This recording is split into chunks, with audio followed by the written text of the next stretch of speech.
அந்தர்பல்ட்டி அடித்த வைத்திலிங்கம் அதிர்ச்சியில் கதரும் ஓபிஎஸ். நண்பர்களே, அதிமுக தொண்டர்களாக இருந்தீங்க அப்படின்னா மறக்காம நம்ம சேனலை சப்ஸ்கிரைப் பண்ணிட்டு இந்த வீடியோக்கு ஒரு லைக் பண்ணிருங்க. அதிமுகவிலே இவர்கள் இருந்தால் அதிமுகவிற்கு மிகப்பெரிய ஒரு பிரச்சனை. அதிமுக அடுத்த கட்டத்தை நோக்கி செல்வதற்கு வாய்ப்புகள் என்பது கிடையாது.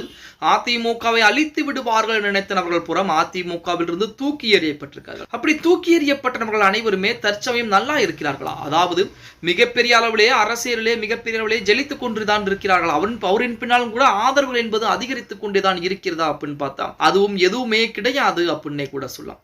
அதற்கு உதாரணமாக நமது ஓபிஎஸ் அவர்களை சொல்ல வேண்டும். ஓபிஎஸ் அவர்களை பொறுத்த வரைக்குமே தற்சமயம் அதிமுகவிற்கு எதிராகவும் இரட்டை இலை சின்னத்துக்கு எதிராகவும் பல்வேறு விதமான வழக்குகளை தொடுத்து வைத்திருக்கிறார். இரட்டை இலை சின்னத்தை முடக்க வேண்டும், இரட்டை இலை சின்னம் எடப்பாடி கொடுக்க கூடாது, அதிமுகவுடைய பொதுச் செயலாளர் எடப்பாடி கிடையாது என பல்வேறு விதமான வழக்குகளை தொடுத்திருந்தாலும் தற்சமயம் வரைக்கும் வெற்றி என்பது எடப்பாடி பழனிசாமிக்குத்தான் இருந்து கொண்டிருக்கிறது. இப்படிப்பட்ட ஒரு சூழலில் ஓபிஎஸ் கூடிய மிக மிக ஒரு ஆதரவு தரக்கூடிய முக்கிய முகம் யார் அப்படின்னா வைத்திலிங்கம் அவர். அந்த வைத்திலிங்கமும் திடீரென அந்தர்பல்ட்டி அடித்திருக்கிறார் அப்படிங்கிற செய்திகள் தற்சமயம் இணையதளங்களிலே உலா வந்து கொண்டிருக்கிறது அப்படின்னே கூட சொல்லலாம். அதாவது நேற்றைய தினம் பாத்தீங்க அப்படின்னா ஓபிஎஸ் உடைய தீவிரமான ஒரு ஆதரவாளர், ஓபிஎஸ் உடைய வழக்குகள் அனைத்தையும் கவனித்துக் கொண்டிருந்த மனோஜ் பாண்டியன் திமுகவிலே தன்னை இணைத்துக் கொண்டார். அப்படி இணைக்கக்கூடிய அந்த வேளையிலும் அவருடைய சட்டமன்ற பதவிகள் என்பது பறிக்கப்பட்டது. பரவாயில்லை என்று சொல்லிதான் திமுகவிலே தன்னை இணைத்துக் கொண்டார்.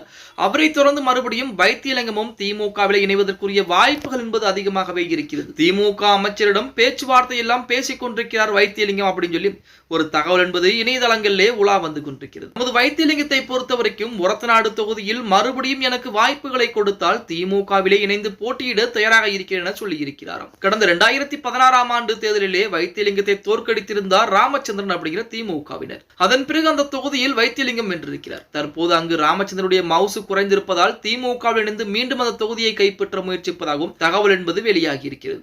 அதற்குத்தான் ஓபிஎஸ் அவர்கள் வைத்திலிங்கத்திடம் தனிப்பட்ட முறையிலே தொலைபேசியிலே பேசினார். அதாவது மனோஜ் பாண்டியன் போன்றவர்கள் எல்லாம் திமுக இணைந்து விட்டார்கள், நீங்கள் திமுகவின் பக்கம் போய்விடாதீர்கள், நமக்கும் வாய்ப்புகள் என்பது கிடைக்கும், கொஞ்சம் பொறுமை காத்து பொறுமையாக இருங்கள் என நமது ஓபிஎஸ் சொல்லி இருக்கிறார். ஆனால் ஓபிஎஸ் உடைய பேச்சை கேட்காமல் வைத்திலிங்கம் தற்சமயம் அதிமுகவா திமுகவா இந்த இரண்டு கட்சிகளில் எதில் இணைந்து கொள்ளலாம் என இரண்டு தரப்பிலுமே பேச்சுவார்த்தை என்பது நடந்து கொண்டிருப்பதாக செய்திகள் என்பது வெளியாகி கொண்டிருக்கிறது. இப்ப வைத்திலிங்கமும் கட்சி மாறக்கூடிய ஒரு சூழல் என்பது ஏற்பட்டு விட்டால் ஓபிஎஸ் உடைய நிலைமை என்னவாக இருக்கும் அப்படிங்கிறத மட்டும் யோசனை செய்து பார்.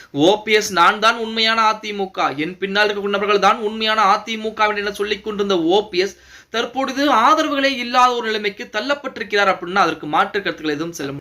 இந்த நிலைமைக்கு யார் காரணம்? அவரே தான் காரணம். அவர் இந்த நிலைமைக்கு வருவதற்கு அவர்தான் காரணம், அவர் நம்பியதுதான் காரணம் அப்படின்னே கூட சொல்லலாம். ஓகே गाइस, வீடியோ பிடிச்சிருந்தா மறக்காம லைக் பண்ணிருங்க. அப்படி இந்த வீடியோ பத்தின கருத்துக்களை கீழே மறக்காம கமெண்ட் பாக்ஸ்ல பதிவு நண்பா.